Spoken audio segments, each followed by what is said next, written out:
గురువుగారు, తదుపరి సింహరాశి వారికి ఈ సంవత్సరం ఫలితాలు ఏ విధంగా ఉన్నాయి? సింహరాశి వారికి నిజంగా చెప్తే చాలా బాగుంది. ఏ విధంగా అంటే ఆదాయం 5, ఖర్చు 5. రాజపూజ్యం వేడు, అవమానం వేడు. ఎంతమంది మనని పొగుడతారో అంతమంది మన మీద దృష్టి పెడతారు. అవమానం అంటే ఏం కాదు, దిష్టి కొట్టడం.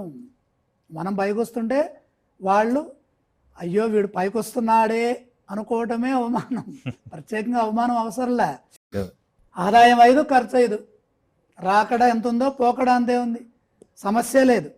ఈ సంవత్సరం ప్రయత్నాన్ని బట్టి ఫలితాలు ఉంటాయి. ఈ ఏడాదంతా అష్టమ శని ప్రభావంతో పనుల్లో జాప్యం ఉంటుంది.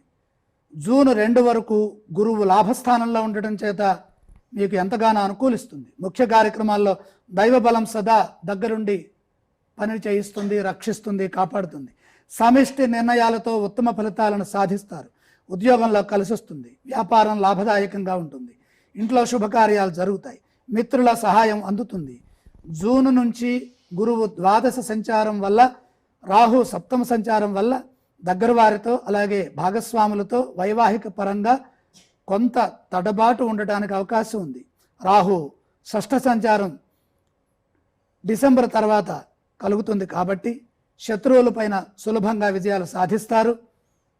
పోయినవి తిరిగి లభిస్తాయి. మంచి ఫలితాలు సాధిస్తారు.